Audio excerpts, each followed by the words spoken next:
Japan and Samoa, folks. Rugby World Cup not too far away. These two teams are going to play each other. And in this Pacific Nations Cup battle, it's Samoa who come away with an away win, 24 points to 22. We'll go through some of the key events and stats. We actually have stats for this one, so thank goodness for that. And you guys can let us know your thoughts. We played up in Hokkaido for this one. Seemed like it was pretty warm. Baseball stadium, from the look of things, I think they mentioned it in the commentary that it's been used for football as well, but the high walls I tend to associate with baseball. Not sold out by any means. And a little bit messy early, if I'm honest. Like, my dad made a statement, because he watched both this one and the Fiji-Tonga game with me, and he made a statement to me at half-time where he just looked at me and basically said, this game is not as free-flowing as the last one, son. So I think he's right in that regard, but we do get an absolute grandstanding finish in this one, which maybe makes up for sometimes the handling or whatnot not being up to scratch. And this game started with a bit of that. Japan knock it on, Samoa forward pass, so not exactly the kind of slickest start, but then Japan managed to take it up a gear. Japan, 5-meter scrum on 4 minutes from Samoan turnover ball, grab it through, phases, some advantage, and then eventually it's that man Fakatava on his test debut is able to go over for the first try of the game. They had to check it. The TMO initially said it was a knock-on, but then the TMO used the word it's a knock-on from his knee, and the ref was like, well, that's not a knock-on. So they gave it 7 points to 0. One of those ones that doesn't look right. But, I mean, if it did come off his knee, like it seemed to in the replay, then I guess that's fine. But Tony Johnson, the commentator we had here in NZ, certainly didn't like it. And then Fakatava had another line break a bit later on, so he was kind of all action for Japan early on, but then Leitch knocked it on a bit later to kind of miss that chance. And both these sides, you will feel like, were very guilty of missing some chances. I don't think any of the teams in their pool at the World Cup looked at this game and went, man, these guys are the teams that are going to top the pool. Not that was maybe ever predicted to happen, but as I said, both these teams have got potential to take it up another gear from what we saw on display. For sure. Samoa, things go, I kind of want to say, from bad to worse. Like, first they've got an attacking line-out throw, 5 meters out, and then they just lose the ball in the loose, which was a bit of a disappointing one, because that was their first real attacking chance. Then, Talani Seal gets yellow-carded for a high shot on Sakate, which I thought was kind of harsh, because Sakate was very well bent over, and Talani Seal didn't exactly come in high. I've seen those times when people have hit guys in the head, but because they've been fully bent at the waist and not like swing an arm or anything ridiculous, it's just kind of been play on because the person's got their head that low, the ball carrier. But in this case, it was still deemed yellow card. I'm sure the ref knows more about the laws of rugby than I do, so we'll go with what he said. And it's a penalty, obviously, to Japan. They go for a 5-meter maul. It gets stopped. Some big Samoan defense. And Japan knock it on. So that's encouraging. Encouraging from a Samoan point of view, for sure. The next chance the Japanese had, they opted for a 3 when they got a penalty. So that kind of speaks to how well the Samoan defense was going. Samoa had a chance on 22 minutes. Lost the line out. And lost line outs are certainly going to become a theme. Like, if Samoa, I'm chuffed that they got this result.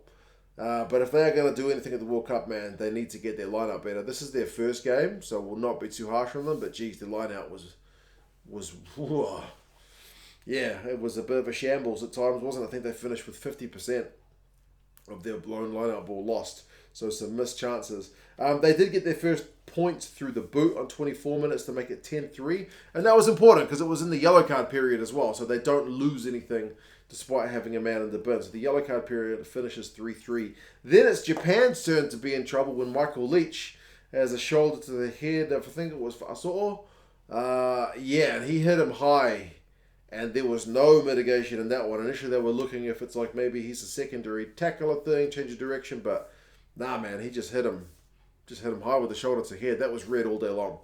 I was saying to my dad, that's going to be red. And he said, yeah, maybe yellow, red. But nah, it was red, and yeah, he's probably going to cop a ban, which is not an ideal right before a World Cup. So Japan play more than half the game with a man down, which if you're a Japanese fan, you'll look back at this game and go, maybe that was a deciding factor. But yeah, certainly it didn't help. And then they started conceding penalties in a row, man. Samoa's attack was getting good. They actually had a attacking lineup which they won the ball off for a change. They had some advantage. Eventually the try came. You could feel it. The pressure was coming. Like Japan, obviously, conceding penalties and whatnot, seemingly kind of going backwards, and Motunga was able to get it from kind of a pick and go after a good carry. I forget who carried it before him, but it was a good carry up over the advantage line, and then with that momentum, they go over. So 10 points apiece, man. Good stuff away from home for the Samoans. So I remember the Japanese have essentially played 2 games before this. So the Samoans are coming in more cold than anything. Himeno knocks it on before halftime, and that's when my dad makes a statement about this game not being as free-flowing. Samoa's had 61% of the possession, but only 47% of the territory. There's only been 1 clean break in the entire first half, and that would have been Whakatava. Defenders beaten as 7-8 to Samoa, and turnovers conceded as 9-10, with Samoa having conceded 1 more. So a little bit too much drop ball, and the Samoan line-out is 5 from 8. Japan's 4 from 5. So, yeah, but Japan's conceded double the penalties, 6-3. Second half, and Whakatava again has a big carry for Japan. Samoa concedes a penalty at the breakdown. Japan opt for 3, so they get themselves back in front. Remember, they're a man down. Don't blame them for that. Toala at the back for Manu Samoa drops a pretty easy ball. And, when they were trying to exit, so gives a scrum chance to Japan. They get advantage. They go 8 phases. They get back for the advantage. Opt for another 3. So 16 points to 10. They're starting to take the game away from Samoa early on in the second half. But I guess kind of against the run of play, because Samoa's not had a lot going on. From the restart, when Japan just need to exit, Yamanaka gets charged down by Taumatene, who's not the tallest dude, because he is the halfback. But man, what a charge down. And he waits for it and grounds it, and it is a try, and well converted by Christian Liliafano. So, out of nowhere, Samoa is in the lead for the first time of the game. After being down 10-0 early and conceding 6 unanswered points at the start of the second half, they are 1 point ahead early in the second. Japan did win a scrum penalty, though. Had an attacking chance, get a penalty again, opt for a 3. So, again, kind of smart option. Get yourself back in front. You're going to be playing the rest of this game with a man down. So, 19-17. Then another penalty, 22-17. But again, Japan, like as bad as the Samoan lineout was, sometimes their restarts just bad.